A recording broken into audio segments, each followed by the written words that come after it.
5, 4, 5, 4, 3, 3, 2. 2, 1. Oh no. I'm not doing her music right now. Oh, that's right. Yeah. Damn, thing's terrible. I know. Our whole childhood is messed up.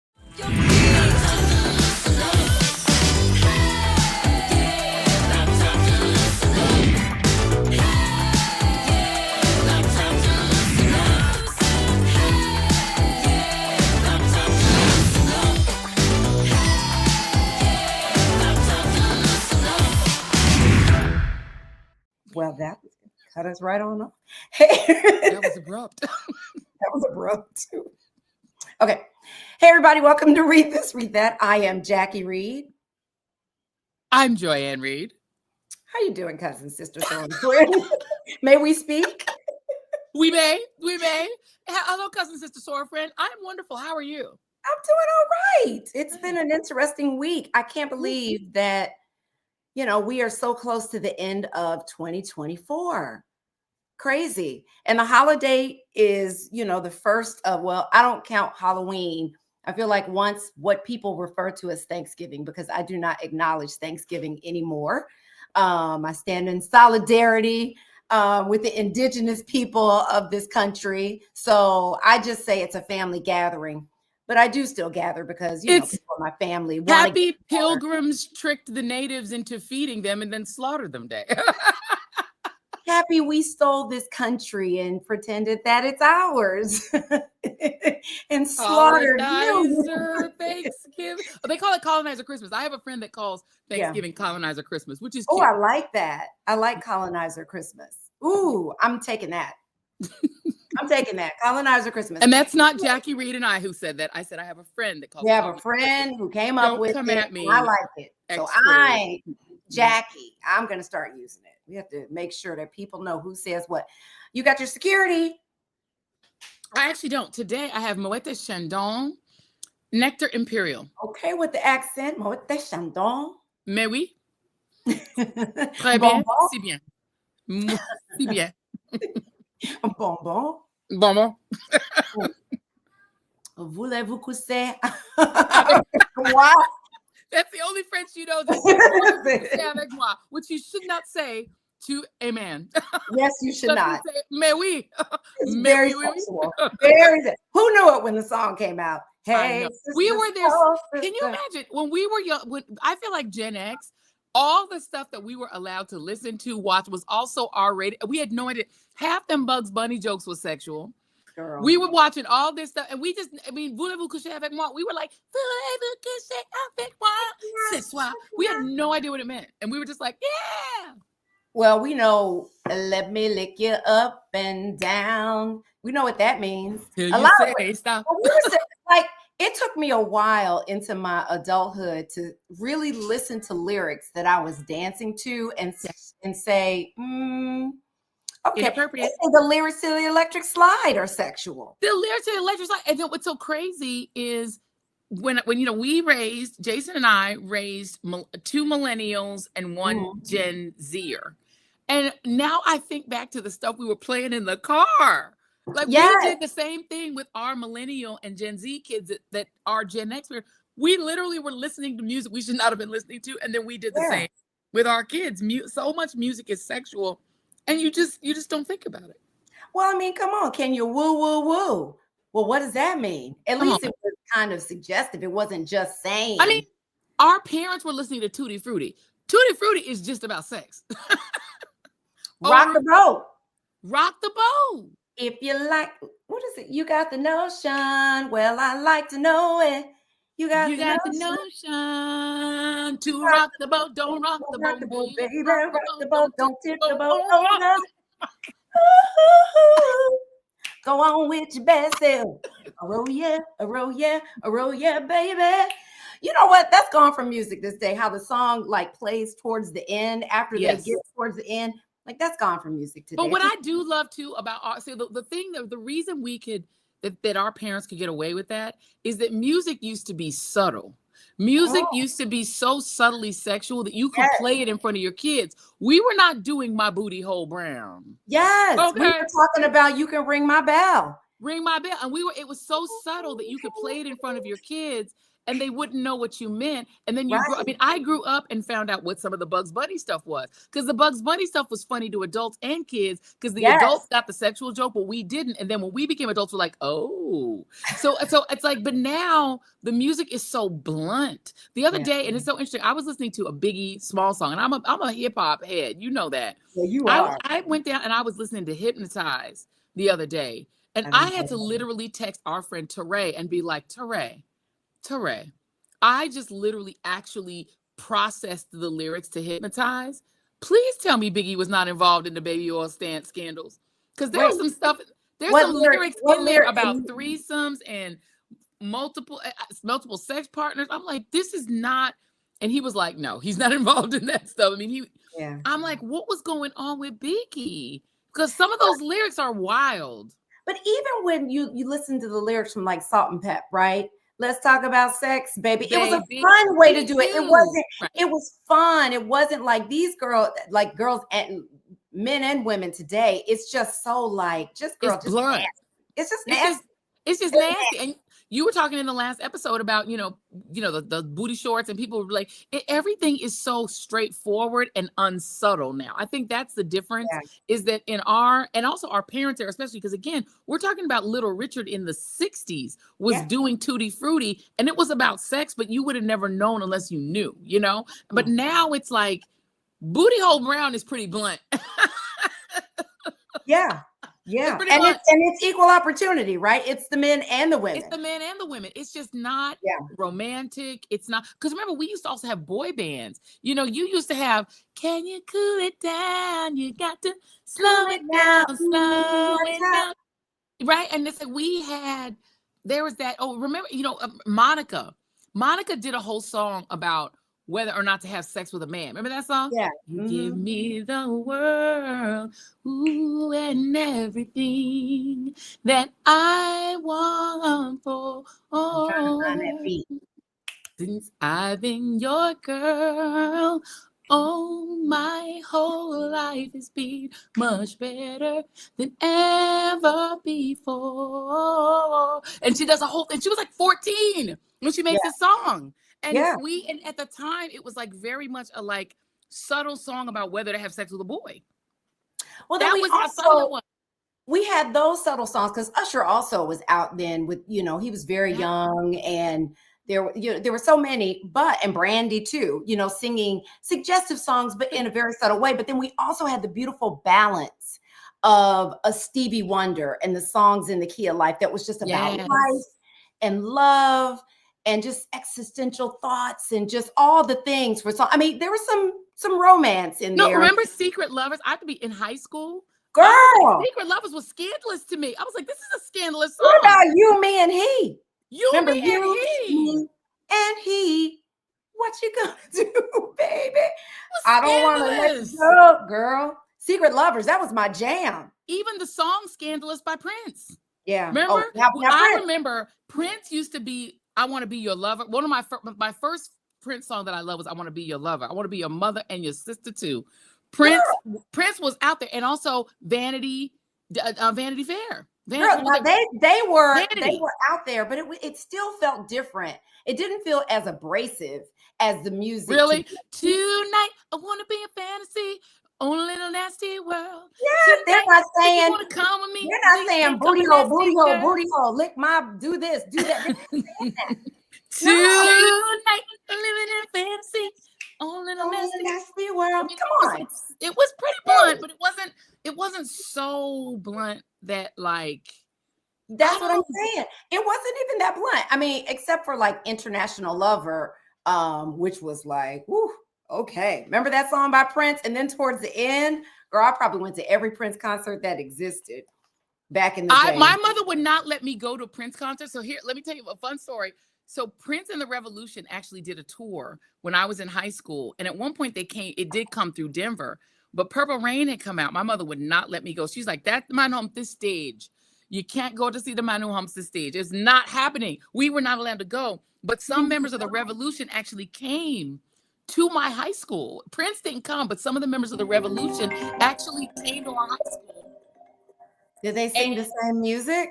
They came and they gave out combs. They gave out little picks, hair picks, and other swag. But I was not allowed to go because my mother was like, "You're not going. That man hump the stage." You couldn't even go see the revolution at school? We could not go. Nope. Oh, girl, you missed out. I did. I never got to see Prince. I never got to see Prince until I was an adult. And but then all together. No, I never got to see him in that era. But then when when I got to be an adult, I actually saw Prince 3 times in concert, and they were 3 of the best concerts I've ever seen. Because I was so excited when I finally was old enough to be able to go see Prince perform that I rushed out the minute I got a chance to see him. And I am so blessed that I ever got to see that man perform. One of the greatest musical performers of all time. What was the first concert you remember ever going to in your life? So here's what's so funny. I was in New York, and this was when I was on my year off from college. I took a year off after my mom. My mom had passed away just before I started at Harvard. So I was very depressed. My first year of college was like a blur. I barely remember it. I was so depressed. I was failing classes. I had never even gotten a D. You know what I mean? I was like shocked. It was horrible. I was in shock. So ended up taking a year off. So one day I'm in New York. I'm working. I just got a little job. I was living with my Auntie Dolly back in Brooklyn, my Auntie Dolly. And I had gotten a job, and the job was in Midtown. So one day I'm walking down the street in Midtown, and I see that literally that day, Kool and the Gang and Kool and the Gang had a concert. And they were, and what was the group the group that sang Secret Lovers? They were the Atlantic Star and Kool and the Gang. And I was like, you know what? I'm going to treat myself to this. I was literally making $15 an hour. That was my salary where I was working at Columbia Pictures at the time.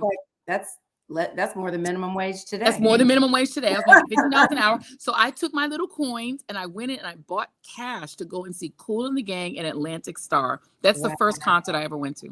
Do you know who I went to see for my first concert? And I was in elementary school. I had liberties. My parents were like, listen, the best way to keep them from doing anything crazy is to just let them do everything. Look at Mama Reed letting you be free. Listen, I didn't have sex until I was in graduate school. But college, honey. Well, we weren't doing nothing in high school. We were the good girls, the good Reed girls. The Reed girls were good girls. Not to sex shame anybody. If that's what you did, do your disclaimer. No, but you know who I went to see at Six Flags over Georgia? Marilyn McCoo and Billy Davis Jr. My mother. You don't have to be a star, baby, to be in my show. Woo! Oh my God, to be a girl, baby, to be in my show. Somebody, nobody knows somebody.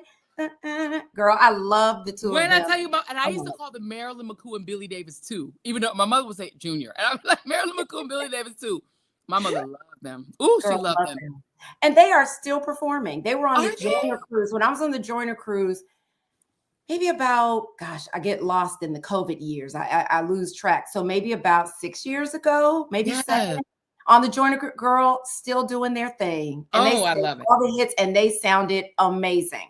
So we are told now it is time to do the wind down. The producers have been weighing in. Girl, that's you all don't see them, but I see them in the chat, and they've been literally telling us. They are shouting. I now know that Brianna got in trouble for singing along to Prince and to Vanity Fair, to Vanity and them. And I now know that Brianna says start the damn wind down. That's right. Nice to meet you. Camille says start the damn wind down. Yeah, in all caps. Okay. So I have, of course, my non-alcoholic sparkling rosé, which I love. You don't know so how much. to drink. Delicious. That's not how you drink. It is. So, listen, continue. I'm doing my radio voice. I say continue. Yes. So I'm not giving up alcohol. I'm just, I don't know, just not drinking it as much. But that's why you're the skinny cousin. And I'm the fat one. You're not at all. Not even having that. Okay. So our wind down today is What are you doing for the holiday? We kind of started talking about it a little bit, talking about that we don't call it Thanksgiving. Caucasian Christmas is, was that it? Colonizer Christmas. Oh my God, you're going to get us canceled. Thank God cancel culture is over. I was just saying, I'm not saying that was it, but colonizer Christmas. I just couldn't remember. Okay. As I stare shockingly into the screen. I know, because you're the one that takes all the heat, right? I can live all the heat. They'll be like, you know what she said on her podcast? Baby, I could say I love puppies. Can I? Okay, no, you do your wind down, then I got to wind down. Go. Okay.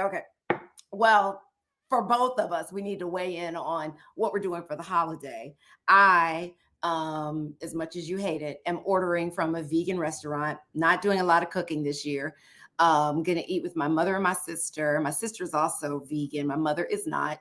So she's going to have a Cornish hen that she's going to suffer. Yeah, listen, she's going to make her little Cornish hen. And hopefully nobody had sex with the hen. And I'm going to make collard greens and a lemon pound cake. No, I was saying earlier before we started. How do you make lemon pound cake without eggs? Going around, there's video of men having sex with turkeys. It's crazy. Yeah, because they are big birds. So it's gross, but listen, those of you who eat meat, there's so many gross things going on in the meat industry that you don't want to know about, but you should. And bird flu. So I am a little concerned this year about Thanksgiving because of the bird flu. And so, you know that one of the reasons Trump won is that, you know, the MAGAs believe he's going to bring down the price of eggs. So egg prices are not going down as of yet, even though apparently a lot of MAGA voters believe suddenly the economy is good because Trump won, even though he's not president yet. But they think he's president now. And I don't know what they think. I think they think. They have no idea. They have no idea. But they think the economy is great now. They suddenly have changed their mind. But the price of eggs is actually going up, even though the overall cost of Thanksgiving food is going down, including turkeys. But one of the reasons the price of turkeys is actually going down, we're already seeing bird flu start to emerge. And it's starting to affect particularly what they call the cage-free hens. And so eggs that come from cage-free hens in states like California and Oregon, that where the majority of their egg production is cage-free. And I know that Jackie is going to say cage-free is really not a real meaningful thing. It's not. It's not? No. But whatever it is, the cage-free chickens are the ones exhibiting the most bird flu. And so that is skyrocketing the price of eggs because bird flu can transmit from birds to humans. So be really, really careful about what you're doing when it comes to things like turkey, because bird flu can affect turkeys. I'm assuming. I'm not a scientist. I actually listen to scientists, unlike RFK Jr. RFK Jr. is also not a scientist. He's a conspiracy theorist who will be in charge of healthcare. So I'm anticipating that next year, and we were talking about this before we started. Yeah. Part of my wind down is I'm not a vegan. I used to be a vegetarian. I was a strict vegetarian for 2 years. I only stopped being a vegetarian because when I got to college, there was nothing to eat. And I was literally anemic and living on lettuce salad and, you know, and ramen. And after a while, I was so anemic that I wound up in the hospital. And they said to me, you have to eat. You're not going to survive. You can't live like this, because I was a very strict vegetarian. So I ended up, but then when I went off being a vegetarian, I went way to the other side and became a like McDonald's cheeseburger fanatic. I became like Big Mac I went the whole other way. Also depression and stuff like leads into the way you eat, the things, the choices you make. So once I went bad, I went real bad. When I was on my year off school, when I was home, you know, when I was working in New York on my year off, I became like a McDonald's fanatic. And I always liked McDonald's, but I started to love McDonald's and I really just went whole hog. So now I'm like trying to figure out how to get back my health balance in perimaz. I'm trying to get my health back. And now, and I generally don't trust things like chicken in America because of the hormones, because of all the stuff they pump into these poor animals before they slaughter them. It's cows, all of it, pigs, fish, yes, all of it. All of these animals are, and you're also taking on the trauma because it's not like they're like, oh, go out and eat some grass, and then when you die, we'll eat you. No, it's like, you know, look over there. And they're lined up dying one after the other. And it's like, you know, I don't want It's to eat horrible. that. And that's what actually, and I don't know if I told you my story of how I became a vegetarian, Jackie Reed, is that the way I became a vegetarian Yes. is, you know, I Tell had the the people though. Caribbean mom who Yeah. said, clean the chicken before I get home. So my mom used to work 2 jobs and she would get home, you know, and I was the person who would step forward. My sister was at college already. So I was kind of like the caretaker in the house. I would shop, I would do the grocery shopping. I had a little job working at the Curiosity Shop preschool. So I had a little money and I would gas up my own car and I would take care of my little brother. And I was like trying to be like sort of mini mom. And so my mom was like, clean the chicken before I get home because she's coming all the way from Greeley, which was an almost 2-hour commute to go to work where she was teaching in Greeley at University of Northern Colorado. So I felt like really 2 responsible. hours And my both mom, way, like 2 hours 2 and hours both ways, she used to commute.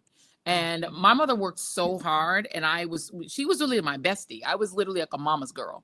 Like there, you don't find too many mama's girls, but I was a mama's girl. So I was like going to do whatever she needed. So I was going to clean the chicken. And then one day I was cleaning the chicken and I take the chicken out and I'm cleaning him up.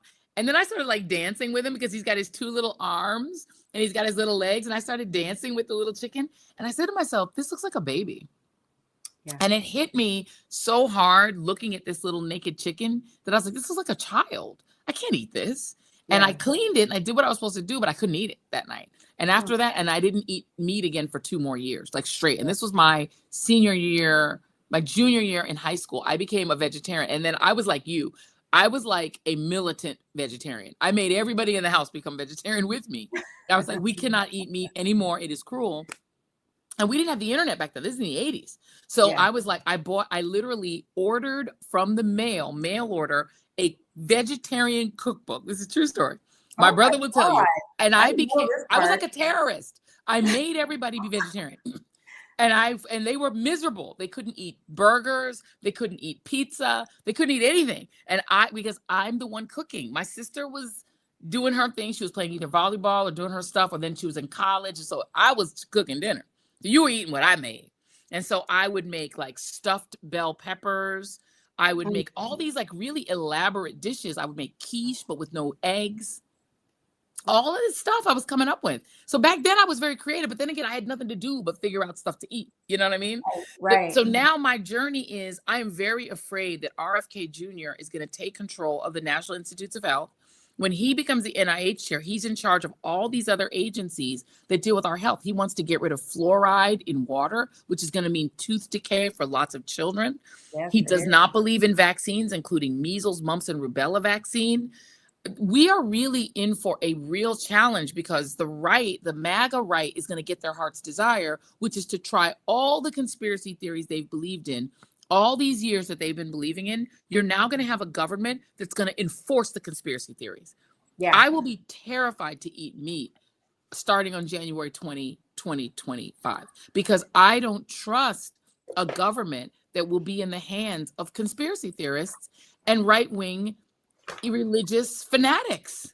So I don't know that I trust the industries that will be regulated by people who don't believe in regulation. So I just think for all of us who are, my wind down is that I'm now on my inner journey to figure out, how do I feed myself, feed my family in a world in which I don't trust food or health, because I don't trust the Trump administration at all with my health. And now I see bird flu breathing down my neck. There's going to be more of that. And there's going to be more of it. And the next pandemic is going to be with an anti-vaxxer in charge. Yeah. I'm just turning this light on. Keep talking. I forgot to turn on my backlight. But so we have to figure out what we're going to do. Is that we need to really think about if bird flu comes every year. It's not new. Bird flu is not dissimilar to COVID. No, it's if there's another pandemic, how do we deal with it? So my little wind down is that I'm like really going in my spirit to figure out, can I get myself back into like a vegetarian or vegan vibe? Because even eggs, which was my go-to when I was a vegetarian, I was like an eggetarian. I was like, I won't eat meat, but I'll eat eggs. I'm scared to eat eggs. I would be too. I'm like, what do we eat? Like, I mean, we just eat broccoli for the rest of our lives? No, you don't have to eat broccoli. There's so many other things that people who are vegan eat. And I'm not just vegan. I eat whole foods, right? I eat very healthy. Every once in a while, I'll have, something that's fried or something, you know what I mean, a Beyond sausage or something like that. But for the most part, eating lots of fruits and vegetables. I juice every morning. I have a juicer. So there's that. There are eating sea moss every day. You need to eat things. We need to be more conscious about what we're putting in our bodies. Yeah. I mean, we just have to. If you're going to survive these next 4 years under the Trump administration, you want to be your healthy best anyway. Yes. Right? You want to be able to ward off any kind of ailments that are going to come your way, especially if there's some kind of an outbreak. That means you need to get the supplements going, right? You need to have all kinds of supplements that you're taking, vitamins A, B, C, D. You know what I mean? You need to be taking magnesium and zinc. You need to get the sea moss every day. You need to be juicing. Now is the time to lean into healthy eating. And by the way, and we're going to start, let's talk in a minute, and we are going to be obedient and follow what we're supposed to do. But I'm telling you, this has been the wake up call in a weird way. Yeah. The results of the election are such a wake up call in so many ways, both politically in terms of what we need to be focusing on, in terms of how do we get this, at least this country, to be sane for us. Yeah. We are now going to have time to really stand back. We're not going to be out there doing a woman's march. We ain't wearing pussy hats. That ain't happening. If they want to do that, they can do that. But Black women, what we are doing is we are refocusing on ourselves and our families and our community and figuring out how do we drill down. And one of the things that I would really call upon Black women to do is really think about health, really think about what you're eating, what you're putting in your body, because it's not going to be as safe to just eat the things you want to eat going forward with a president whose diet mainly consists of McDonald's, who has now forced RFK Jr. to publicly eat McDonald's, and who is now essentially going to deconstruct potentially the whole regime of protection over food, drugs, and health. These things and not that the FDA was all that great in the first place. But it's about to get worse. Let's put a pin in this, because one of our topics today is this very thing, what Black women need to do moving forward. So hold that thought, and let's get into our next segment, which is our Let's Talk topics. All right. So topic number 1, let me set that up for everybody, because this is a good one. And I got a good question for you. Okay. So Trump continues to dominate the news with his craziness. My word, not yours. He has managed to pick the most unqualified candidates to help lead the administration, his upcoming administration. Folks behind the infamous Project 2025 are now part of his administration.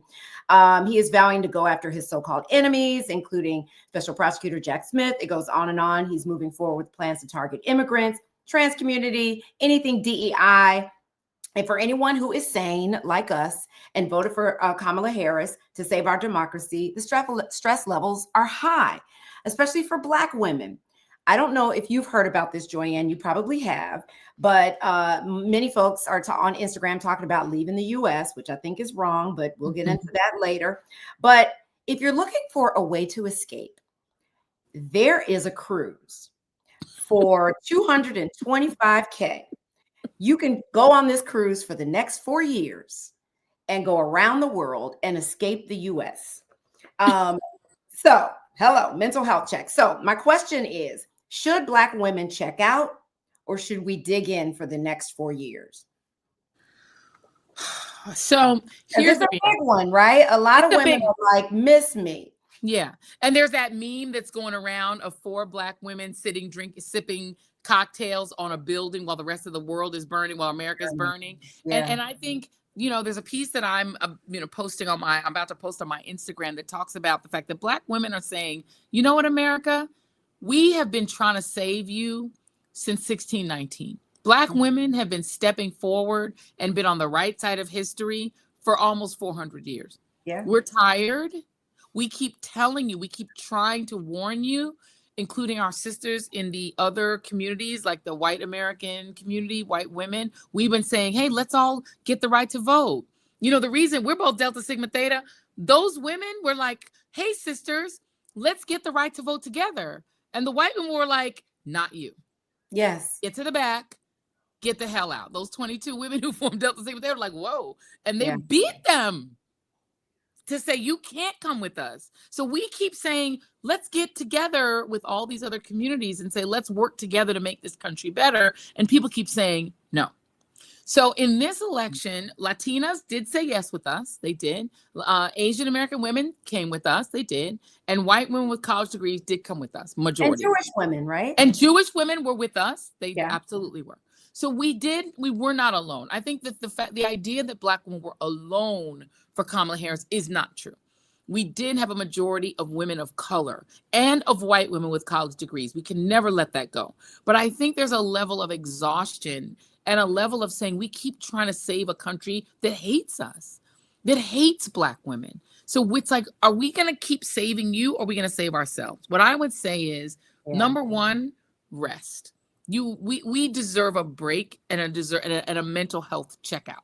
If we want to check out for the rest of this year, nobody can say anything to Black women. Mm-hmm. We keep on voting for more health care, for more opportunities to vote, for more opportunities to move up in the workplace, for more opportunities to get a higher education, to get an education. We keep being on the side of expanding opportunity and wealth and happiness for everyone. And people are not on the side of expanding that for us. As a matter of fact, people would rather destroy themselves to destroy us. So I think if Black women want to check out for a minute, and if y'all want to do a pussy hat march, do it. But we ain't there. We don't need to be with you. We've done our share. But I think going into the next year, when this inauguration happens, which is going to be on Dr. King's Day, on King Day. I know. Most of us can't leave. Most Americans don't have a passport. Most Americans don't have the privilege of leaving the United States. We are not Eva Longoria, God bless her. We are not, Ellen DeGeneres. Ellen DeGeneres. We don't have it. Most Black folks can't leave.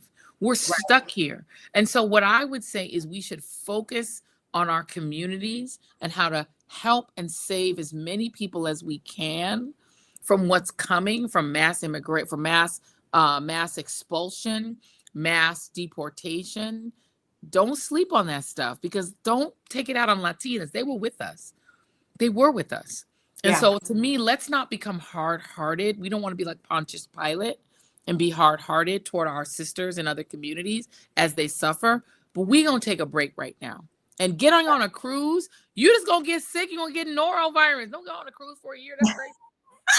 Well, I mean, I agree with you. I share your thoughts exactly. I mean, I think we deserve to take a break. I can't tell you how many Black women that I've talked to who are dealing with sadness, even I would go on and label it as depression, extreme disappointment, and there's a heaviness around us. I mean, I post that same thing that you're talking about. And it's a group of women, one of them has 92% of Black women that has 92%. And there's the American flag there. And that was actually an AI, what I want to say, somebody kind of did their own version of a piece of art that actually exists. And they created this AI, because I talked to that artist last night. I was talking with him because he's pretty disappointed that everybody's putting his artwork out, a version and not giving him credit. So that is AI, but I'm going to do an IG live with him and give him the credit for that. But anyway, I do think that there is a very real sadness, and I don't think it's anything we should be ashamed of. No, I think that we should own it. I think that we should definitely self-care. Like we were talking a little bit earlier about eating right. I think now is the time to lean into your wellness, right? Drinking water on a regular basis, getting 8 hours of sleep. Sleep is the game changer for your skin, for your hair, for your mental wellness. Getting outside and walking 10,000 steps a day can go it takes an hour to do that for most people, right? Doing some kind of yoga, meditation, going to church, if Jesus is your thing, going to church more. We've got to lean into something we have to be selfish. And that even means when it comes to your kids and your partners and all the things, parent, you have to find some time for yourself to pour into yourself. So I'm all about wellness. So I'm really happy about that part of it, because we really need to do that. But I don't think that we have the privilege to be like, I'm out. I'm Yeah. done with politics, because too much, if we step away, too much is going to happen. Right. They're Yes. already going after things like Planned Parenthood. I mean, they're gearing up, right, to Yeah. defund Planned Parenthood, for God's sake, which is not just about abortion, as so many people think. I mean, it is, Breast exams. It's Most of us. key health care for so many people who may not be able to afford health care, or whatever, or they're in an underserved community. Planned Parenthood has provided health care, but the right tries to make it all about abortion, but it is not that. But the things that we are hearing that the Trump administration is planning is going to impact us. So we can't check out. Right. No. It's going to not only impact us directly, but our careers, our families, our children, the schools that we're in, right, our communities. And what I say is, in addition to self-caring and taking a break, I think you can take the rest of this year off. I really don't think that we can afford to take too much into 2025. Maybe give yourself the first quarter, but in the spring, new beginnings. I say come back. And one of the things that I think we have to lean into is what's going on locally. PTA, city council meetings, depending on what meetings that are going on. Those are the things that I think that we as Black women, that's where, take a page out of Stacey Abrams' book, right? When she lost the gubernatorial race in Georgia, what did she do? She didn't sit around sulking. She got busy and started organizing. And that's what we have to do as Black women. I think we just don't have that privilege to just step back and feel by the way, it doesn't matter. The world will protect us. It's not going to happen. It's not going to happen. And all the bad things that Trump can and will do are going to affect us regardless. And look, by the way, we have a natural inspiration, and her name is Kamala Devi Harris. Kamala Devi Harris is, and when I tell you, I cannot wait to have the opportunity to see her in person, to tell her that we are proud of her. And look, don't lean out of the pride you felt in this Black woman becoming the nominee of a major party in the United States. One of the two major political parties in the United States nominated this Black woman, and this sister got 71 plus million votes. That's more votes than Barack Obama got either time. Yeah. We should be proud of her. We should lean into our pride in her, and we should allow that pride to give us inspiration to keep fighting for our communities, because we can't sit on that building and watch America burn, because the fire will be underneath us. It will be underneath us, burning us with this country. This is our country. This is where we were brought. We built this country. We built it, and we cannot let it die, because we will die with it. So in the end, rest, resuscitate, get yourself together, get your mind together, get your diet together, do some breathing. I have learned breathing is medicine. Breathing is medicine. Learn to do your 4-7-9 breathing, in for 4, hold for 7, out for 9. Learn how to make your body strong, because we're going to need it in this next however many years. Yeah. Get to walking, in the neighborhood. Like, do all the things to take care of yourself. It's really important. We're going to do it. We got this. All right. What we got? Next topic. Topic number 2 involves major developments in a couple of legal cases involving 2 Black entertainers. You're going to love talking about this one. Actor Jussie Smollett and Jonathan Majors. So Chicago's Supreme Court, as far as Jussie is concerned, overturned his conviction for staging the fake hate crime. That's what he was accused of. And actor Jonathan Majors' ex-girlfriend, Grace Jabari, the white girl, has dropped her assault and defamation lawsuit against him.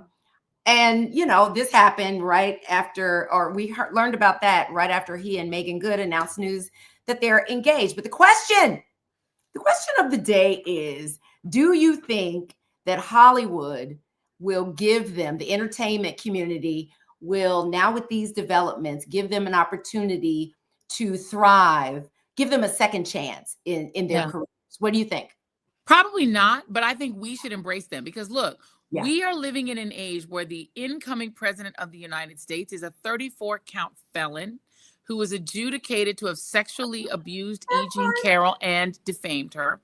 where the person that he has nominated to be defense secretary was accused, though he denies it, of rape, of sexual assault, I should say, to be very clear, sexual assault, which he denies, where the person who is coming in to be NIH, National Institutes of Health secretary, has been accused by his former babysitter of sexual abuse, which he denies, where the person who he initially nominated to be Attorney General of the United States was accused of trafficking and allegedly having sex with a 17-year-old child, which he denies. And he was not charged with a crime. I should note, none of these people have been charged with a crime. And where the person that Donald Trump is going to put in charge of the Department of Education is currently in a lawsuit with her husband, Vince McMahon, for allegedly fostering a climate of sexual abuse against young boys who were ring boys in the WWE. This is the incoming administration, which has included in it somebody who is not on a formal government role, but who owns a giant social media app, who was also accused of fostering a sort of environment of both racial and sexual misconduct and exploitation, or of cruelty, I should say, sort of anti-woman, anti-Black, that, sort of atmosphere and harassment atmosphere at his car company. So the incoming administration is full of people who you would not say are of the highest moral character. And so if you're going to tell me that in that environment, Jussie Smollett and this brother who was from the Marvel movies are bad guys and we should not allow them to thrive, I'm going to call bullshit on that. Because if we're in the Trump era where Donald Trump, an adjudicated sexual abuser who allegedly, who said on tape, when you're a star, they let you do it. They let you grab women by the PUSSY. And he's a felon. And then allegedly did that to E. Jean Carroll in Bergdorf Goodman's and owes her $80 million as a result of defaming her. If he's the president, don't tell me that Jussie Smollett is a bad person. Don't tell me that my brother from Marvel is a bad guy. I don't want to hear it. Yeah, Jonathan Majors.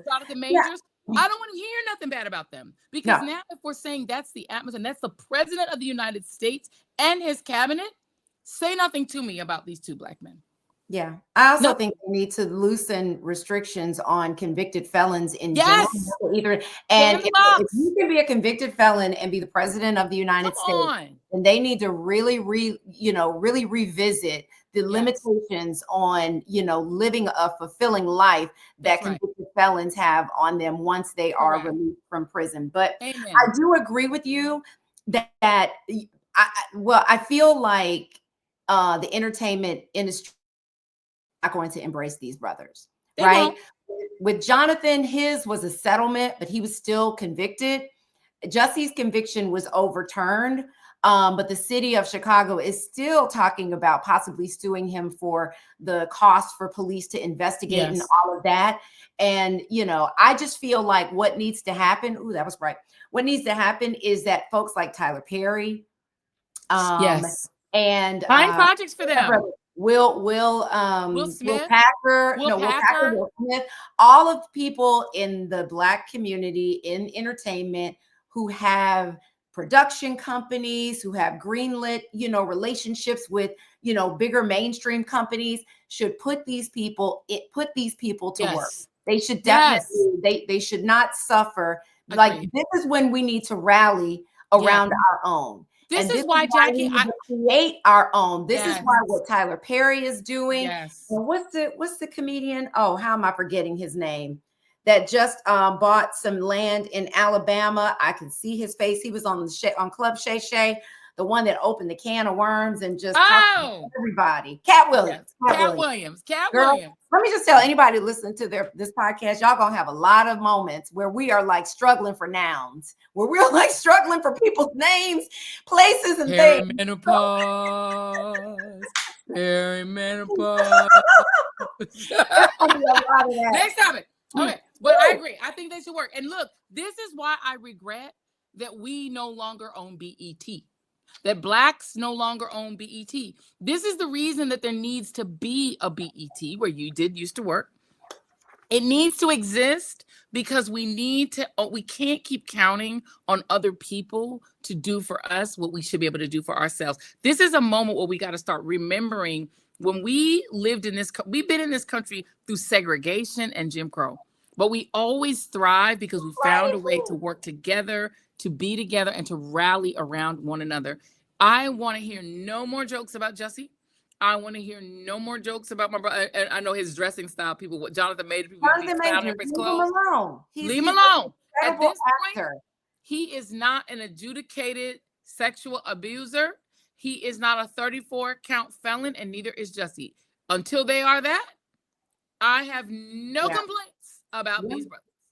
Yeah, I say let's rally around them. Let's uplift them when they're in projects. Let's let them. People should be falling over themselves, offering them opportunities to work. And when they do work, what we have to do is support whatever they're doing. Jussie has a movie coming up with Vivica Fox. It's a holiday movie. Yep. So just Google it. It's on his IMDb. It'll be out this year. So go and check that out. Okay, moving on. We got 2 more topics. Third topic. This is a good question. Holding back on the vajayjay. The 4B movement has gone viral after Trump's re-election. In fact, many American women are vowing their commitment to the fringe movement that started in South Korea. 4B, also known as the 4 No's, for how they relate to men. It's like no dating, no sex, no marriage, no children. And it's pushback against patriarchal structures there in South Korea with a rejection of heterosexual relationships. Question: is holding out on the coochie going to get women what they want? And should Black women be doing this too? What do you think, Joyanne? I am very much in favor of the 4B movement because the amount of misogyny that has come with the Trump election has been unbelievable. Your body, my choice, trolling of women, the cruelty. I mean, the MAGA movement is really rooted in misogyny and cruelty and racism. And I find that, the people who are trying to sort of make the people who voted for Trump, the thing that's so hilarious is the people who are trying to make Trump voters into victims. Y'all won, and yet you still want pity. You want pity. If you're like, you want pity. There's been a lot of blowback to the interview that I did on the Readout with the Yale psychologist who said, if you don't feel comfortable being at Thanksgiving with your Trump voting relatives, you shouldn't feel like you have to be. How is that a problem? Oh, no. Apparently, people are big mad about it. I mean, apparently, I was trending on the thing. I'm not on anymore, Twitter's. But I had people text me saying I was trending because of it. People were pissed off. But I'm like, cry more. Okay? You do not. Y'all won. Yeah. Stop acting like you are children and victims. You won, you got your way, and you still want pity. So let me get this straight. Y'all got the president you wanted. You won the election. You want to troll women and say your body, my choice. You want to be cruel and trolly toward women and mock them and say, aha, aha, aha, now you have to have my babies. But you also want to be the victim and have pity. And you want us to liken you to Rosa Parks because people don't want to have dinner with you? Okay. Yeah. Reality is women need to take the control over the thing you own, which is you. No one can force you. Huh? Go on. I think it's already happening. I mean, if you look at what's been happening, before the election, like within the past, let's say year, 365, right? It's bothering men, white men and Black men alike. There's so many women, there was this thing that was trending on social media about, would you choose the man or the bear? Oh, the bear. I'm choosing the bear because men are rapists, and not all men, but it's like so many dangers that women face come from men. Yes. Right? When you have to be scared to walk out at night to go to your car, it's because of men. Not a bear. It's not a bear. It's men. And so, but a lot of women, even, younger women, are saying, I don't want the drama that comes with dating.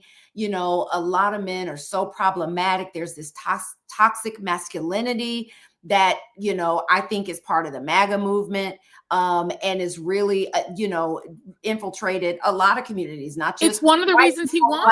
Black people, Black men, Mexicans, Hispanic men, all, if toxic masculinity is a problem, and I think women are rejecting that across the board. So I think before the 4B movement became something that women were like, oh, this is a thing, I think it was already happening. It was already happening. And it's Yeah, one of the reasons women feel like they don't need men. And it's not that we don't want or need men in our lives.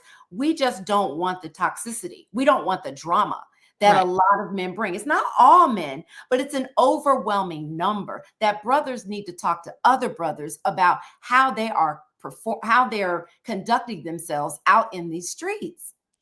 And the reality is that one of the main reasons that Trump was elected is the same reason Milei was elected in Argentina. Yeah. Is this sense, and the reason that Korea is going through what it's going through and the 4B movement was started in the first place, as women become more independent, become more economically independent, and rise in terms of education and economic opportunity, there's a rage that happens among men. And this is not just in the United States. Again, it's throughout the world where these movements toward fascism are almost always driven by young men.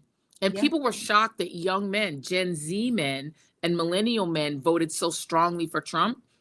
You shouldn't be surprised, because all of the really far right movements across Europe, across South and Central America, and in Asia are being driven by angry young men. And in Israel. And in Israel too, who cannot get women to obey, and who cannot get women to go back to where they were in the 1950s. To make America great again is in part about forcing women back into that trad wife, traditional, old-fashioned format in terms of the way the culture was. And the anger is really at women. Home from work, a woman has your cocktail ready, dinner is ready, she's fully made up, she's got the cinched waist, she looks a certain way. It's like, Leave It to Beaver and those shows back in the day. And that's people are mad that that's gone. And because women have a mind of our own, right? And we have careers and things that we want to. Having a fulfilling life means something different. I think it bothers them. They call women who don't have children selfish, right? Not just women who have complications, not them, but women who actually make the choice. Who choose. That's right. Who choose to say, you know what, more, and not everybody is meant to be a parent.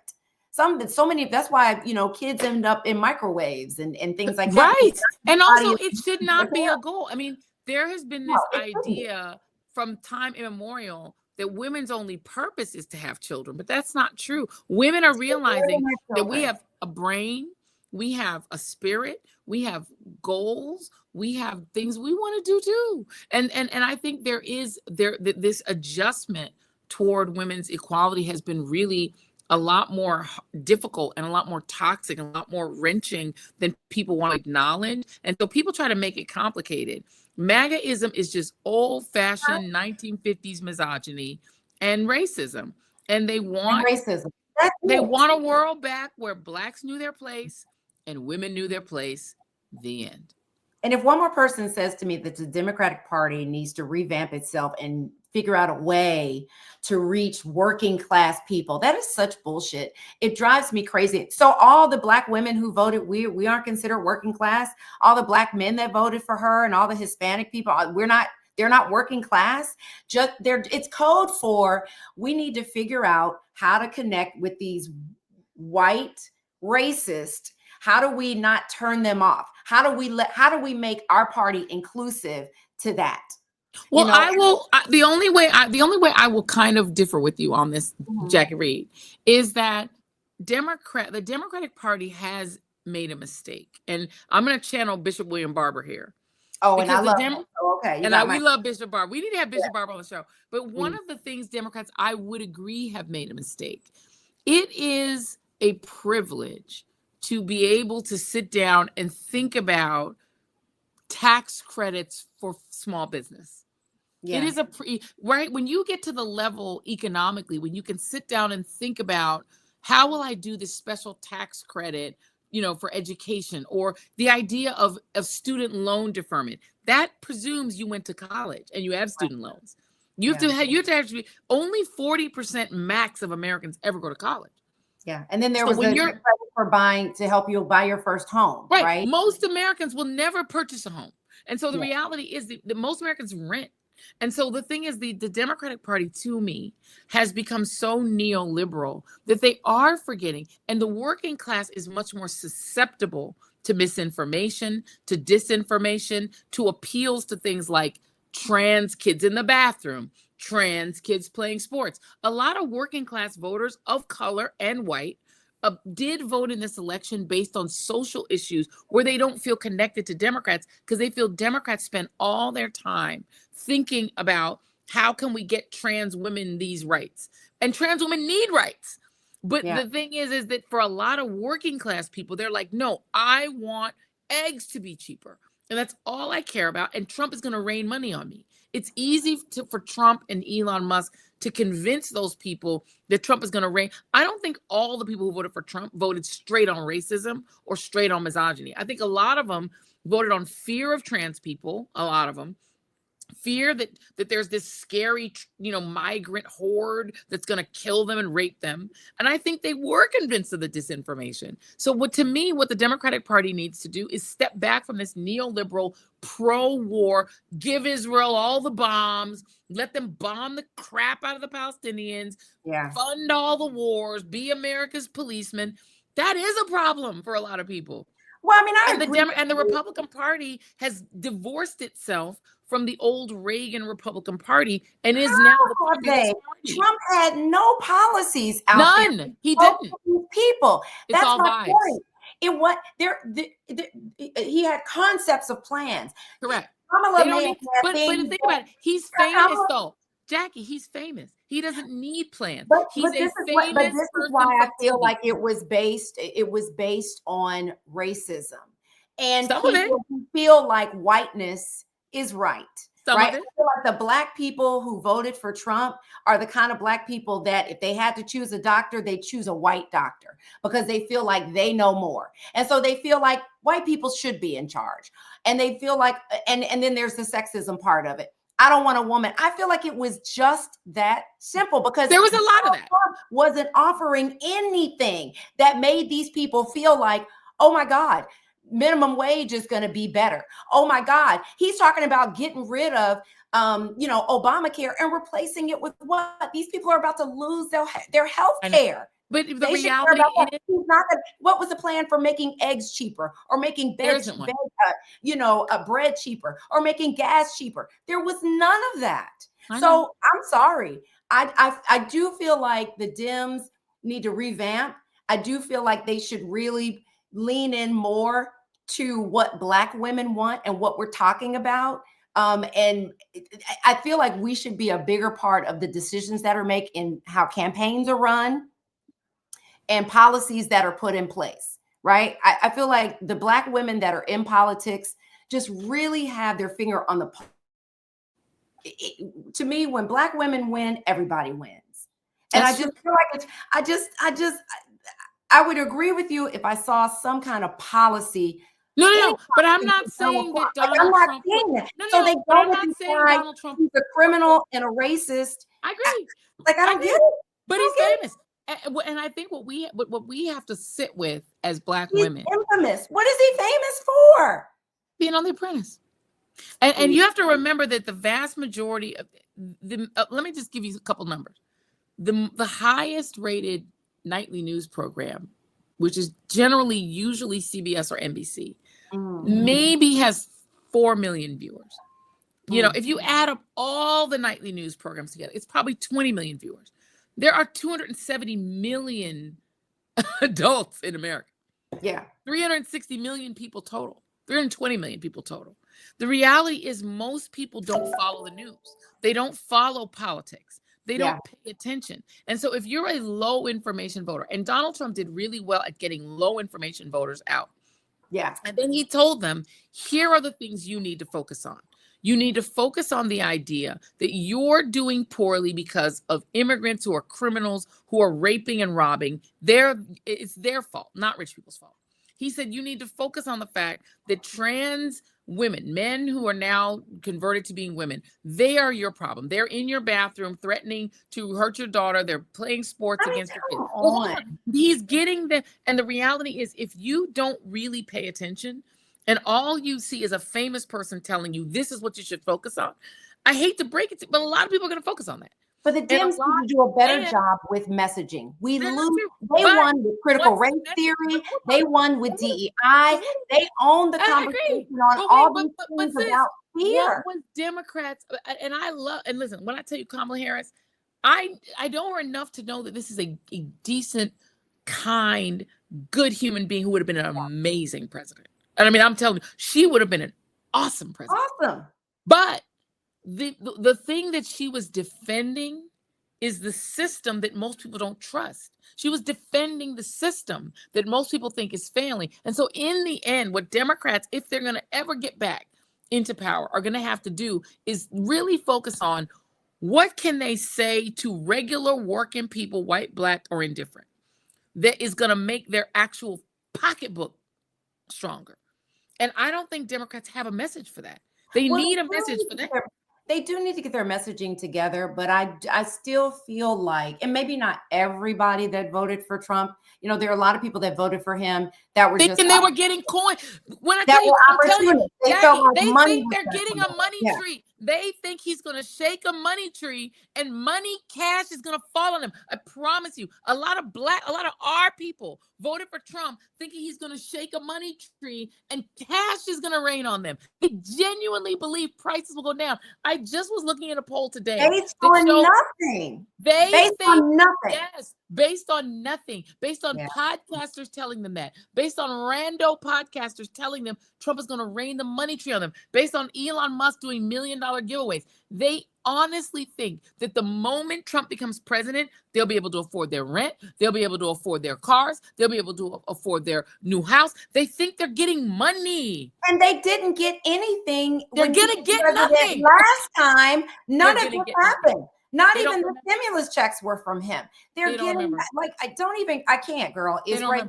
And then on top of it, there are a lot of us and a lot of, you know, folks who don't think a woman should be president. But the bottom line, at the end of the day, he didn't win because of any of that. He won because white voters came out decisively in incredibly high numbers. And they said, we want Trump. And so here's what I say from me, Black woman, to you, America. Your heart's desire was Trump. You wanted him so bad, you were willing to hurt police officers, take craps in the Capitol, smash the windows of the Capitol. Y'all got violent Wilmington style, the way you overthrew Black Wall Street, the way y'all rioted to literally take apart Rosewood, Florida. You went Rosewood on America to get Trump because you wanted him that bad. You got him. Don't complain. When things go wrong, when them tariffs kick you and eat into your pocketbook, and it hurts so bad, when they deport those people picking them food and your food prices go up, take it, because this was your do whatever they want. When police can do whatever they want. When the police are running rampant, can do whatever they want. When Black Trump women can do whatever he wants. To tell you, repercussions. All we can do, and to me, all we can do as Black women, we keep on saying, America, here is how you can save your soul. And when America says no, at a certain point, we got to say, all right, then you get your heart's desire. Yeah, you get your heart's desire. I'm curious to see, you know, I want some kind of measurement. I wish on your show or somebody would do like the people who were like voting for Trump. Turn it like being like I want an interview every time somebody's like regrets that vote when they reach that moment of like I want to be flooded with the ban. I fucked up. Honestly, and we're gonna move on to the next thing, but one of the top trending topics on Google right now is how can I change my vote? People are realizing Project 2025 is real. He is going to do it. He's hiring all the Project 2025 people. And now people are being like, oh shit. But you know what? It's too late for oh shit, because the answer is how can I change my vote? Is you cannot. And we tried to tell you. We all tried to tell you. It's all we could do. Do we have time for one more topic? Can Brianna tell us, or Camille, do we have time for, I don't know. One more topic. We got time. One more. Okay, because our guest's supposed to come at 5, but I don't think he's here yet. So, okay, let's last do it. topic. And you might need to sit down for this one, Joyanne. I'm already sitting here. Everybody listening, maybe lay down. Maybe stand up and sit back down. Oh, I got a burp. Hold on. Ooh. And I drank all my drink. I did too. And mine was carbonated. Okay. So this is going to hit hard for the Black community who look to ginger ale as a cure-all, especially when your tummy hurts. Now, there's a class action lawsuit against Canada Dry and Schweppes, right? I can never say that, SCH, Schweppes, for falsely advertising being naturally flavored. There's no ginger in it, right? There's no ginger in it. No real soothing ginger, only artificial flavorings. Schweppes. So the question is, Schweppes and Canada Dry. Come on, anytime your head hurt, tummy ache, the ginger ale, measles, chicken, ginger ale was always the thing, right? Always the thing. Nope. So there's a class action lawsuit, and if you have receipts from buying these things, I think you could get reimbursed. I don't know who held on to those receipts, but some people are good with that. But was your family one that relied on ginger ale as a remedy? Or what other natural remedies what other remedies did you all lean into? We absolutely had ginger ale was like a cure-all for everything. You know what I mean? Because Caribbean mom is like, get some ginger ale and you feel better.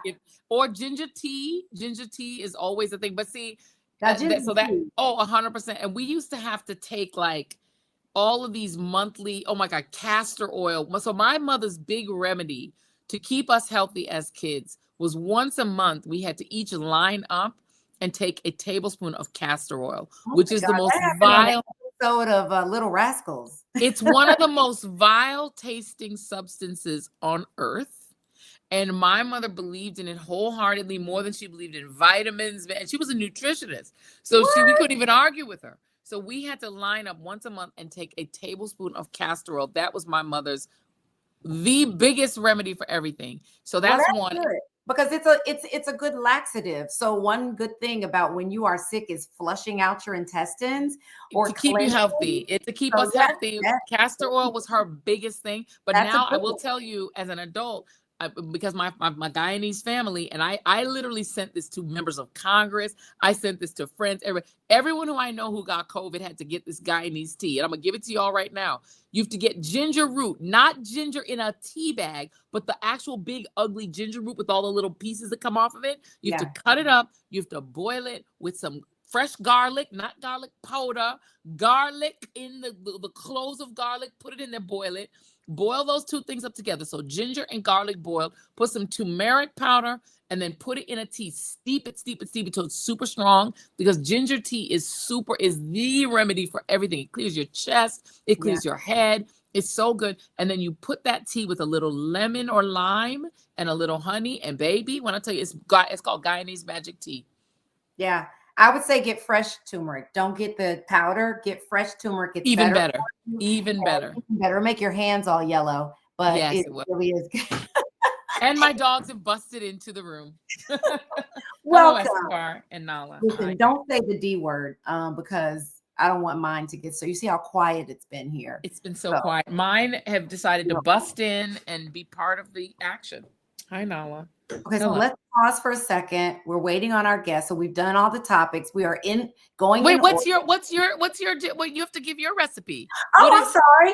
I didn't give anything. So, I mean, the question is common remedies that Black people use. And for me, it was definitely Vicks Vapor Rub, which I know. Oh, yes, that too. Yes.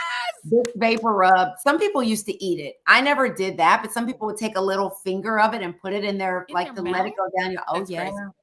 They definitely did that. Mustard on your chest with a warm rag. Never heard of it. Yes, that is. We used to do the Vicks Vapor Rub, and my mom would rub Vicks Vapor Rub on our chest. Yeah. Vapor Rub. Definitely had that on my chest. Definitely put it here. And then right here on your nose. But never in my mouth because why? No, that sounds poisonous. Yeah. People do it though, girl. People do I it. have to tell you, when we were kids, my mom used to have Luden. So we used to definitely do Vicks Vapor Rub on her chest. And Oh, yeah, cough drops. but my mom would have Luden's cough drops, the cherry Luden's cough drops in an upper cabinet in our house. And we used to literally put chairs to climb up there and eat. And we would eat it like candy. Like candy, right? And our whole mouth would be numb. The whole inside of our mouth and our lips would be so numb because we would just eat them all. And my mother, and every time we had our actual cough, she'd be like, "Where's the cough drop?" We'd be like,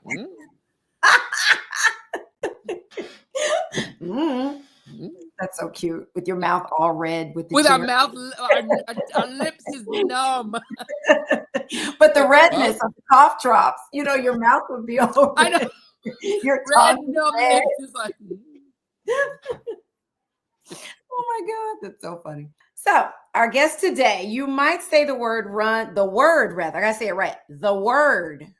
word. Today we are excited to welcome an extraordinary third generation preacher and the inspiring senior pastor of New Birth Missionary Baptist Church in Atlanta, which is right over there from me, right up the street. As an accomplished author and host of the compelling new podcast, Let's Be Clear, he is dedicated to sharing insightful messages. He has also recently celebrated a joyful milestone. He tied the knot. Congratulations on his order. Yep, he's a newlywed. So please, everybody, welcome to Read This, Read That, Reverend Dr. Jamal Harrison Bryant. Woo! Hallelujah! What's up, Morehouse man? Tell Mama I made it. I am on the show. This is Read This, Read That. I am here. And wearing a Morehouse sweatshirt. Came on here prepared. Oh, yeah, I'm ready. Represent, he was just back, Joyanne. He was telling me in the break that he just got back from Dubai for his honeymoon. How was that? How you doing? I don't know what day it is. I don't know what time it is. Just like Joyanne's Reed daughter had to wake her up, my secretary was calling me back to back, like, where are you? I was away in a manger. I didn't know what. Not away in a no crib for a bed. Come on now.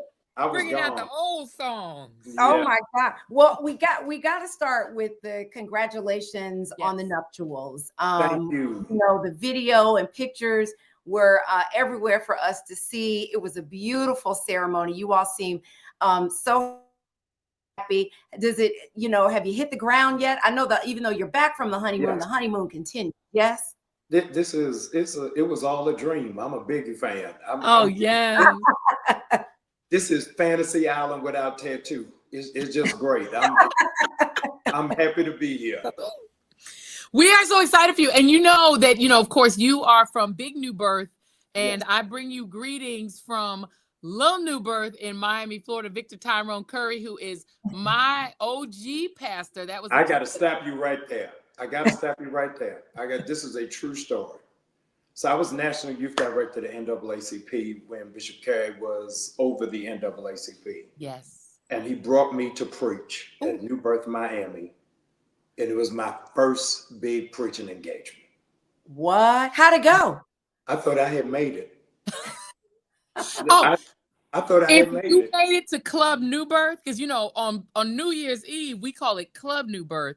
Because when I tell you, if you a choir Christian, you want to be in Club New Birth, because that choir, if you don't have Jesus in your heart, they will put Jesus straight in your heart, and he will never get out. Let me tell you this: Bishop Carey is the coolest Negro on the planet. Yes, he is. He was the first person I had ever seen in a Bentley. It was all I needed. That was the confirmation you needed. And he will pick parishioners up on the streets. I can confirm that he will pick parishioners up on these streets in Miami, as they call it in Florida. Yes. He will pick them up. But Bishop Curry is like, that was my pastor when I was in Florida. That was my that's cool as a fan with a gat in his hand. He is the greatest. Yes, he is. No, I'm telling you, he's greatest. He is my only issue. I hope his daughter is watching. Yeah. I chide him all the time. He should have been a member Kappa Alpha Psi. I don't know how he's Don't start with that. We'll save that for another show. You see what they do? You see what happens? You see what happens? That's a whole other podcast. That's a whole nother podcast. They just had Founders Day, so I come in peace. Well, Pastor Bryant, we spent the early part of this particular show talking about the reelection of Donald Trump and how Black women collectively are really hurting. And I just wonder what, because you were very engaged with the Kamala Harris campaign. She even visited your church. I wonder where you are, what message of hope you're sharing with your congregation, and what message of hope you can share to a lot of people that feel like, you know what, I'm done. If this is what y'all are doing in this country, I'm either moving or I'll be over here. I'm checking out. Malcolm X said, we are not outnumbered, we're out organized. And the only people who should be more grieved than Black women should be the Black church. Because the white church was organized. And the truth be told, it was the white church that elected them on false biblical principles. And so they espoused just two-part agenda, anti-pro-choice and same-sex marriage. And what I tried to tout as loud as I can, don't tell me that you're pro-life and you're also for the death sentence. Come on. You can't be pro-life and you're against prenatal care and against Head Start programs. And so they were cherry picking the gospel and then ramming it down people's face. I've been pastoring for 24 years, just 5 in Atlanta. I've not received more hate vitriol in my entire ministry until I hosted the vice president. From Christians calling me a witch and I'm a betrayer of the gospel and I don't stand for righteousness and I need to read my Bible. I'm like, have y'all met who y'all are endorsing? This is the embodiment of the Antichrist. So this was, Mike Tyson said, everybody is brave until they hit in the face. That's it. So I think Black women and the Black church are hitting the face. I told the women of our church, hey, go on a 6-week sabbatical. Don't do nothing until we ramp back up at Dr. King's birthday. I ain't gonna ask y'all for nothing. And that's the inauguration day. And Pastor, Hey. I mean, I feel like there's so many emotions, in part because, and Dr. King's daughter, Pastor Bernice, who you know very well. Yes. She posted on her Instagram and she says she's glad that this inauguration will take place on her father's day. And she says, I'm glad the inauguration coincides with the King holiday because this nation will be confronted with the sharp contrast between my father, who espoused love and justice, and Trump, who often sanctions hatred and injustice. The timing of the inauguration on MLK Day serves as a poignant reminder, Bernice King says, of the values my father stood for: unity, equality, and nonviolence. It challenges us to reflect on our leadership and the direction we are heading as a nation. And I say that knowing that, my good friend Robbie Jones, who runs the Public Religion Research Institute's polling operation, which is to me the best polling operation outside the Pew Research Institute, they found that if you are a Bible believing Christian and you are Black, the more often you go to church, the more likely you were to support Vice President Harris. And if you are a white claimed Christian who says you are a Bible believing Christian, the more often you go to church as a white Christian, the more likely it was that you would vote for Donald Trump. It's literally it looks like this. If you put the two graphs on it, you put the two lines on a graph, they look like an X. Black Christians and white Christians are on the opposite sides of the gospel, but claiming that they believe the same gospel. How can that be? Very easily. Number one, America's gospel has never been unified. They preached a gospel while we were enslaved. They used the gospel for segregation. They justified the gospel through lynchings. The most segregated hour in America is still 11 o'clock on Sunday morning. Yeah. And the whole notion of multicultural churches is only true, drum roll, if it's a white pastor. And so we got That's true. Yeah, we got to come to a real awakening. And Joey, I want y'all to write it down. Jackie, take it from me. I'm not a prophet. I'm just a pastor. But if they are going to defund schools that teach slavery and the civil rights movement, I am saying on record, there's no way they can keep the King holiday. Because to keep the King holiday, throws in the face everything that they're endeavoring to dismantle to do. And so I think all of us got to buckle up and clutch our pearls and reach for an asthma pump, because it's going to be rough. Yeah. Well, what they tend to do, to me, these conservatives, these ultra conservatives, these right wingers, is they seem to celebrate Dr. King because they really don't know him. They really don't know what he was all about. You know what I mean? They will quote Dr. King, and they'll speak up on that one quote, only the same quote. The one thing. They do it all the time to show that, yes, we're down with equality and we love Black people, but it's all a lie. Everything to me that they're about is all a lie and a ruse. And it's just unfortunate that this was able to happen. But Pastor Jamal, let me ask you this. A good friend of mine said to me, and I want you to answer this because you're a pastor, and so you know the Bible well. She asked me, and not that I would have the answer, but why would God let this happen? Why would God let somebody like Trump win? And this is somebody who's in church every Sunday. She's reading the Bible every morning and night. She believed, right, that Kamala was going to win because it was good versus evil. Yeah. She asked me, how did God let this happen? What do you say to that? Yeah, the reality is, I wish I had an easy answer, but Jesus exposed himself and said, my ways are not your ways. My thoughts are not your thoughts. And I wish I could say to you, as my sister, and to those who are watching, something warm and fuzzy. But I think that this is going to be an opportunity to expose the church for what it is that we are. In all of our different journeys, our closeness to God never happens during happy times. I just buried my mother 45 days ago. Sorry. And so thank you. Really understanding who God is when she was just diagnosed with breast cancer in February and spent her whole life as a missionary. To have Jackie, my mother, die of lung cancer and never smoked a cigarette. Now, here's the irony, Joy, and I find out while I'm in a hookah bar. So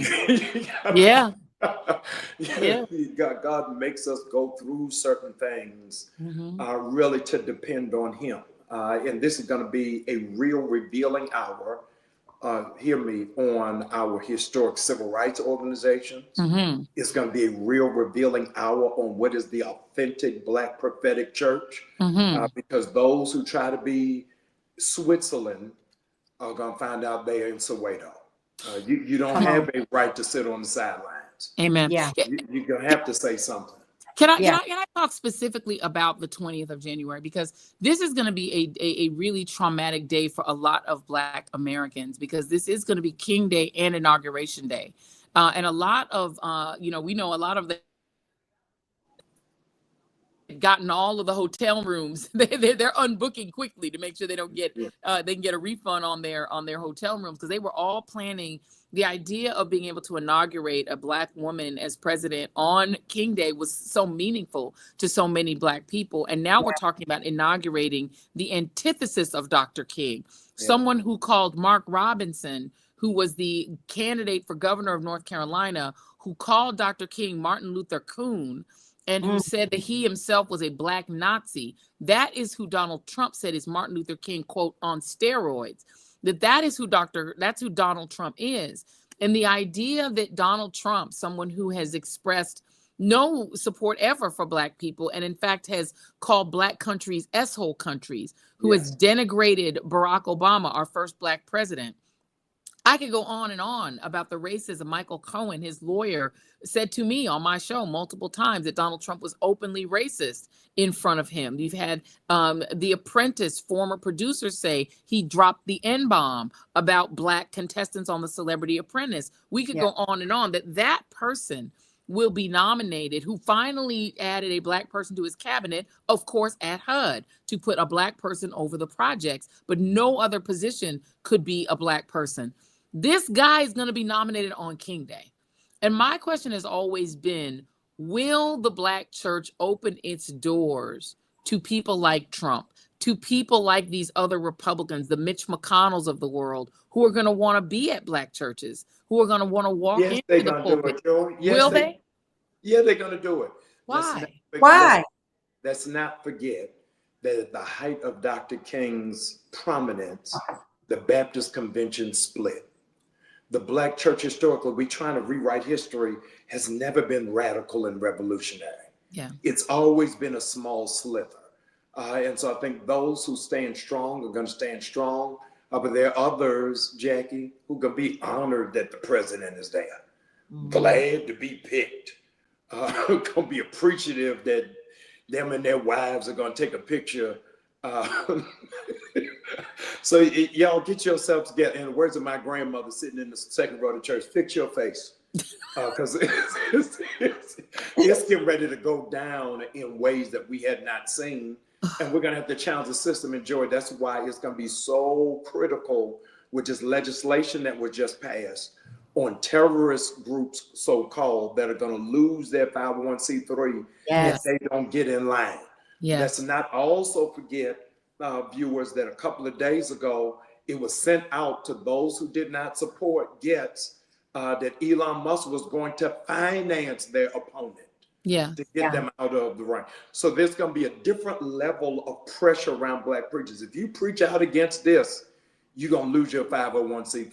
And Pastor Bryant, note that 1,000 Black pastors came out against Joe Biden's policies on Palestine. 1,000 Black pastors came out. I believe you were one of them, that said that the current position of the administration vis-a-vis the Palestinians was immoral. That position is now being labeled as inherently pro-terrorist and anti-Semitic. Legally now, according to the incoming administration, just believing that is also something that puts you at risk. Listen, I'll be on the midnight train out of Georgia because I know I'm going to be on that watch list. And so this is going to be the real authentic church. And I think that the American church has been cushioned by majority. But we're getting ready to see the oppression of Christians domestically, who really stand on the virtues of what Jesus represented in terms of remember the poor, don't forget the widows, safeguard the immigrants. Those are the things that Jesus called us to do. In this suburban ideal of what the church is really a massage parlor when we're supposed to be acupuncturists. And so we're going to have to really redo what it is that we do, because the gospel joy at its core is supposed to be offensive. If everybody likes it, then we're really not preaching. Come on. And so we got to preach until people get uncomfortable. What advice would you give to the Democratic Party when it comes to this, right? That whole delete. Control, alt, delete. They need a complete do-over. Really? Yes, the whole thing. They lost terribly, and they need leadership top to bottom. By virtue of the fact that Vice President lost every swing state, it's not because of the veracity of Kamala Harris. This sister raised $1 billion in 100 days. Come on now. They did not have the ground game. They did not invest in Black media. They did not do the stuff that is necessary for us to do door-to-door knocking. They were trying to run the campaign like Jesse was here in '88. That model gone. They didn't do what was necessary for Facebook, Instagram, TikTok. I read another article. He didn't do, they didn't push enough in podcasts. Charlamagne the God is my brother. That ain't the only Black podcast now. Correct. You got to come out and be on some other platform. But they need younger faces at the table. They need more edgy faces. And just doing an HBCU tour is not enough if you don't register the Negroes to vote. Amen. So otherwise, they just coming for assembly. And by the way, Pat, and thank you for saying that, because the $1 billion was raised based on Vice President Harris's prominence, based on the way that she presented herself. Her prominence and presentation raised $1 billion. She didn't spend $1 billion. And I need to make the media slow down on trying to say that this sister blew $1 billion. No. She raised $1 billion, and a bunch of consultants that don't look like us spent $1 billion. Yes. Okay? And they actually spent her into the red. And we need to really sit with and think about, as Black people, Well, where did they spend that $1 billion? Because they didn't spend it on Latasha Brown and Cliff Albright and Black Voters Matter. They got like $100,000, $150,000. That's nothing in $1 billion. They're trying to say, oh, they spent on National Action Network. No, they might have gotten $200,000. Where did they spend $1 billion? It was not on Black turnout organizations, and it was not on Voto Latino, which actually knows how to turn out Latinos. They spent that money on television ads that people who are in the business get consulting fees from. Right. They spend it on the things that make certain people rich and not on the things that make Black candidates win. It's the same thing they did with Sherry Beasley. It's the same thing they did with Mandela Barnes when he was running in Wisconsin and lost. Right. The same thing they did with in Florida when they had the sister who was running for Senate there. There's a problem that happens when these Black candidates run statewide or nationally. These same consultants keep spending all the money and getting second homes, and the Black candidates lose. And some of the white candidates lose. Yeah. Sherrod Brown lost. Stacey Abrams did something insightful and genius and brilliant in her first run for governor.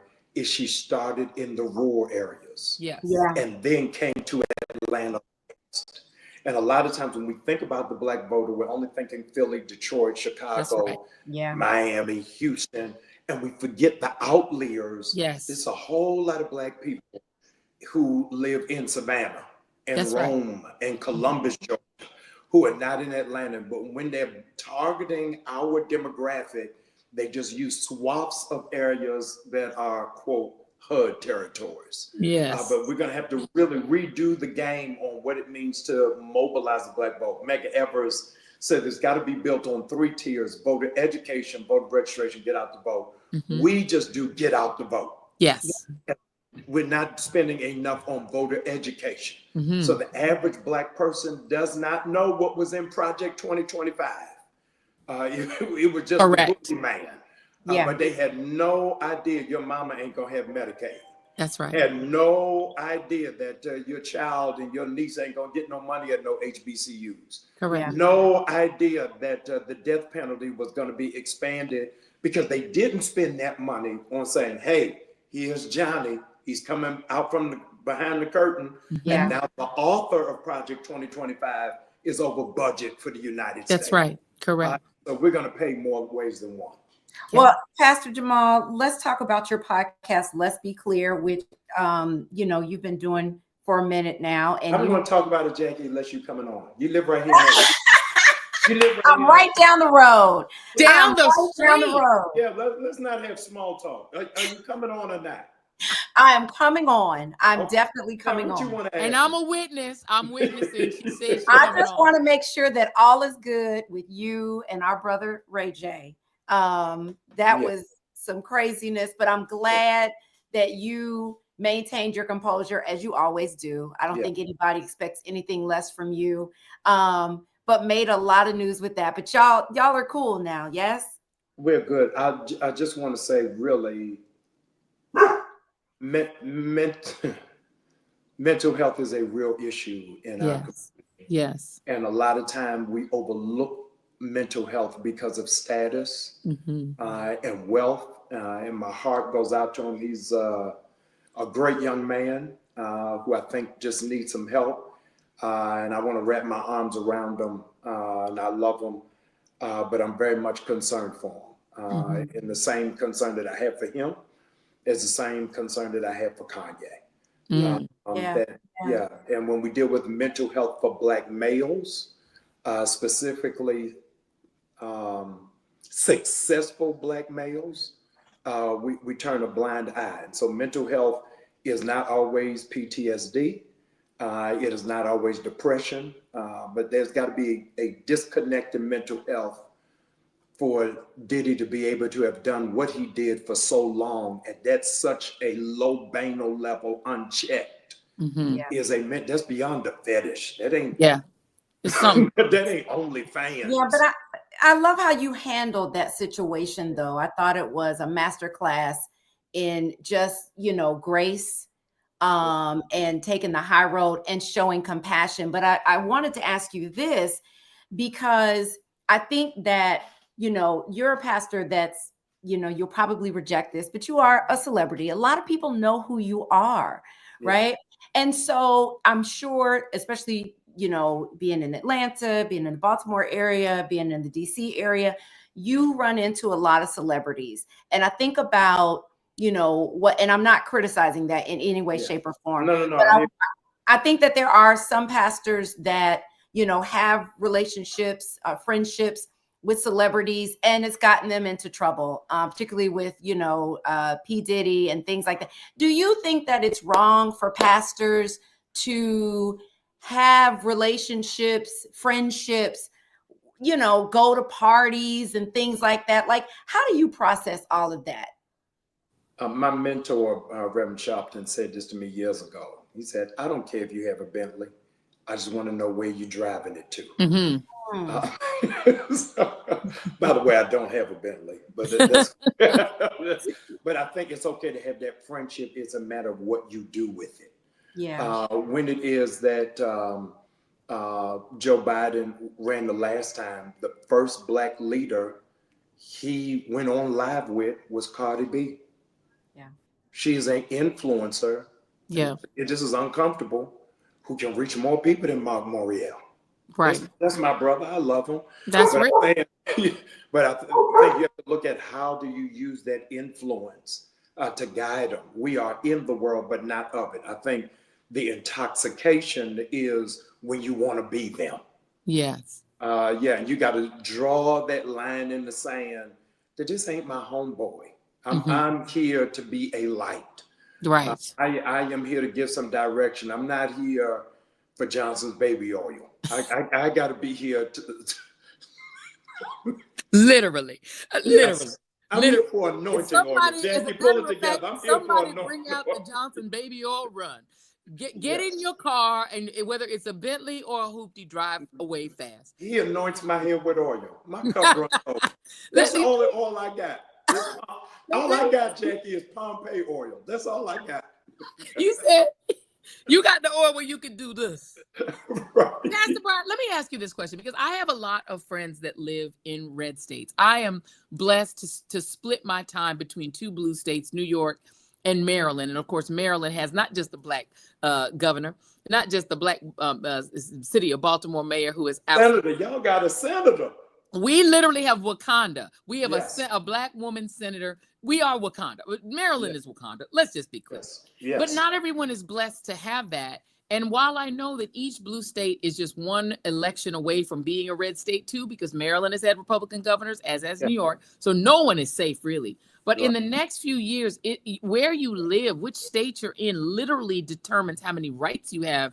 Particularly as Black folks, we need to really be thinking about where we live in terms of our rights. What do you say to folks in red states like you and my cousin Sora, sister friend Jackie are in Georgia? How do we process that idea that our rights literally are reduced when we cross the line into places like Georgia? As much as we love Atlanta, do we support continually these red states? Do people stop going to Miami because it's in Florida? Like, what are you counseling people to do? I think that we have to move from personalities to policy. And Black people politically galvanize an individual more than they galvanize around an issue. What is going to happen between now and the midterm elections, I'm telling you, it's going to be a roller coaster ride at Six Flags with no seatbelt. With all of the things that are getting ready to take place, is that we got to keep the gas on their neck. Yeah. And we have to position people that you do not just vote for the top of the ticket, but vote all the way down. Come on. The Heritage Foundation did something 20 years ago that we're still dealing with. They said, hey, we ain't running for mayor. Black people got that. Y'all had a Congressional Black Caucus. Jackie, they said, let's raise people in the church to be on the school board.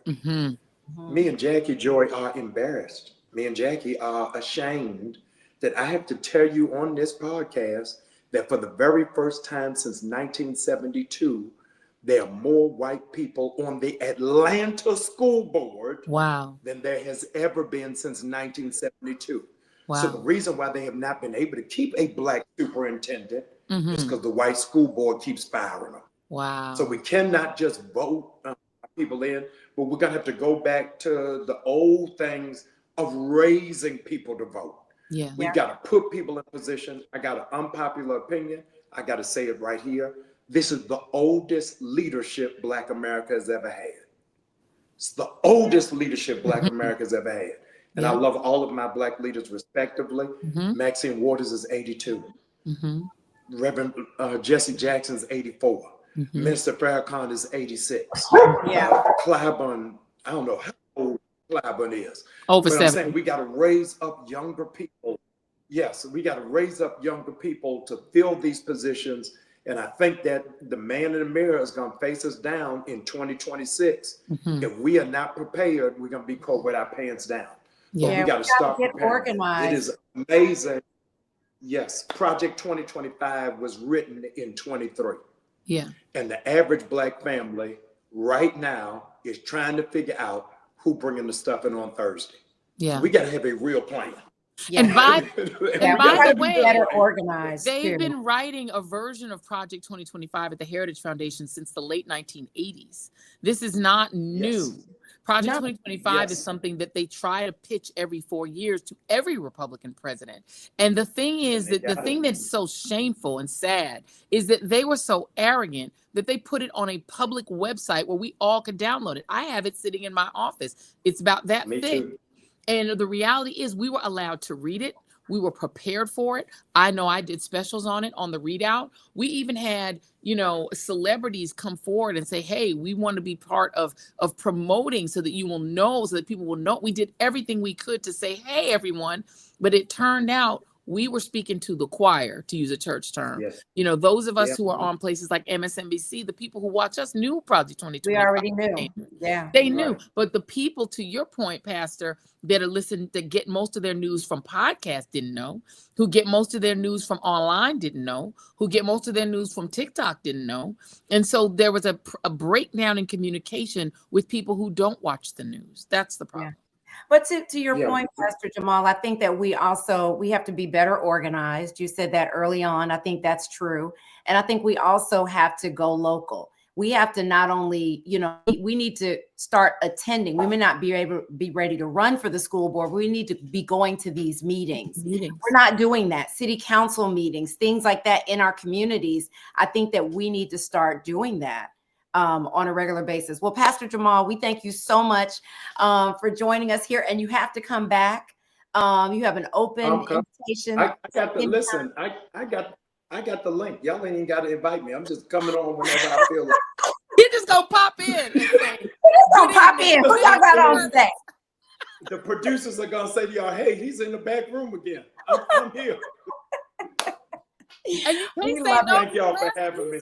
He's here to pray over us and try to keep us on task and in the line with Jesus. We appreciate you, Pastor, and thank you for all that you do.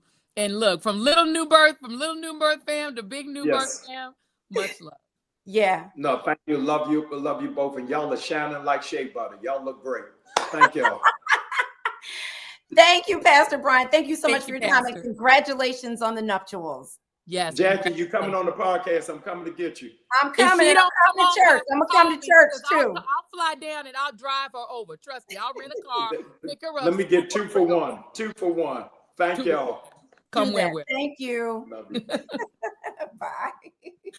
We love Pastor Bryant, and when I tell you, he's one of the most stalwart voices in terms of the church used to have such a loud voice in our politics and in our sort of assembly of voices. And it was always Black pastors who stepped forward. It's not just Dr. King, it's so many others. We now have Bishop Barber, Pastor Jamal Bryant. We still have pastors who are willing to do the work. And so we have to give them, a lot of love because we still need those voices. But we need more pastors to do that. A lot of pastors, as he alluded to, want to stay in the middle of the road. They don't want to pick a side when they know what the right side is. You know what I mean? Because they're worried about what they don't feel like it's their place to lead their congregation politically, which is such a mistake. Even in the Black church, that's happening. And Black churches have always been political. Always. That's why we existed, because we realized what was happening in the white church wasn't for us. Right. So we had to start our own churches. Yeah. So yeah, I appreciate him. We're starting a new segment here at Read This, Read That Is, and that is we're going to end with what are you grateful for? So Joy Reid, what little thing are you grateful for? What big thing are you grateful for? Oh, well, so the little thing that I am grateful for, I mean, obviously, I don't know if it's a little thing, is my family. Throughout all of the horrible things that happened, Jason, Winsome, Jamar, Miles, my extended family, you, my sore sister, cousin, friend, my friends, Miss Kim, who you know, Wanjira, you know, my little homie circle, Heather, our little soror friend that you met when I finally made it into Delta Sigma Theta Sorority Incorporated. Our little sister circle and my little friend circle and my family, I'm so grateful for them because no matter what happens, I always know that I am surrounded by love and support, and that buoys me through the hardest time. So I'm grateful for my people. I love that. That's so lovely. I really love that. Well, I tell you what I'm grateful for, and I really thought about this. I am grateful for you and other journalists like you who continue to speak truth to power, because we need you more than ever right now, right? That's not going to give in to, you know, what could happen with the Trump administration and all those things that will continue, that we know that when we tune into the readout at 7 o'clock, Monday through Friday, that we're going to find out what we need to know to prepare ourselves for this fight. And that's what we need to. And so I appreciate you and other journalists that are out there. A lot of them are independent. Yes. Right? A lot of them are on Substack, right? Yes. I call it the resistance. It's like the resistance is stronger. So I appreciate you and the work you do, because I know it's not easy, right? I know it's not easy, and I know it's thankless, but I continue to appreciate you and pray for you and over you and lay hands on you. I really do.